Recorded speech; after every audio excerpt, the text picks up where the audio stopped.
Most people never see it coming, the moment everything shifts, the moment the dynamic that the avoidant had quietly, carefully constructed around you, around your patience, your longing, your willingness to wait, begins to fracture, not because of a fight, not because of a dramatic confrontation, but because you simply stopped shrinking. And that, to the avoidant, is one of the most destabilizing things they will ever encounter. There is a particular kind of power the avoidant holds in a relationship, and it is not the kind that announces itself. It is quiet. It is structural. It is built into the architecture of how they engage, or more precisely, how they withhold, the push and pull, the warmth that arrives just long enough to pull you back in, followed by the retreat that leaves you questioning everything. The emotional unavailability that somehow makes you work harder, reach further, become smaller. They never asked you to do this. They did not need to. The dynamic did the asking for them, and for a long time it worked because you cared, because you saw something in them worth staying for, because love, when it is real, makes people extraordinarily patient with the people they have chosen. But patience is not the same as surrender. And the moment you began to understand that distinction, something in the avoidance world quietly began to shake. Self-respect, when it is genuine, does not arrive as aggression. It does not arrive as punishment or performance.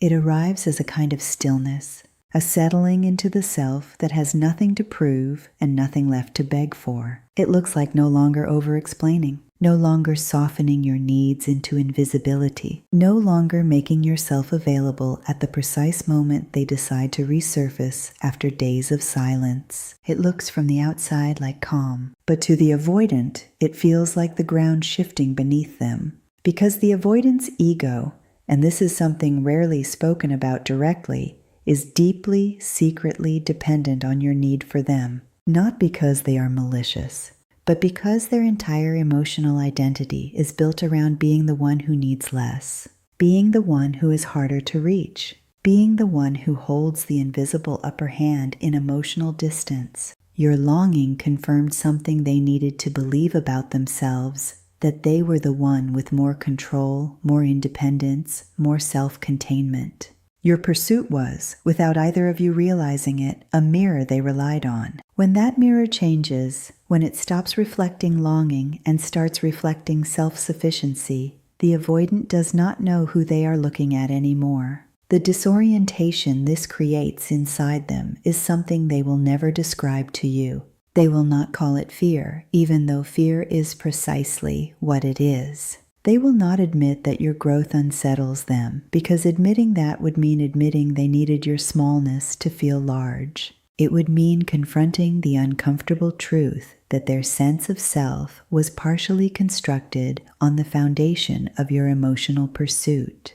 And the avoidant does not do that kind of confronting, not willingly, not easily, and rarely ever out loud. So instead, what you will notice is something more subtle. A recalibration, a shift in the way they reach out, if they reach out at all. Perhaps a sudden reappearance after silence. Perhaps a warmth that surfaces at exactly the moment you have stopped looking for it. Perhaps a version of them that seems softer, more curious, less defended. This is not coincidence. This is their nervous system responding to the withdrawal of something it had grown dependent on, your emotional availability, without their ego ever allowing them to name it as dependency. And you are standing in the middle of your own quiet revolution. This did not happen overnight. The self-respect you are now carrying was built in the hard, invisible hours of sitting with your own pain, of realizing that you had been negotiating for basic emotional dignity, of understanding that you had loved someone with such generosity that you had, at times, left very little of that generosity for yourself. The reclamation of self is not a dramatic moment. It is a series of small, private decisions to stop waiting, to stop interpreting silence as something to be solved, to stop making your worth contingent on being chosen by someone who struggled to choose anyone, including themselves. That is not bitterness. That is clarity. And clarity, after that kind of emotional confusion is a form of healing that deserves to be honored. The avoidance ego was never truly stronger than your self-respect. It only appeared that way for as long as you were still in the process of finding yourself inside the relationship.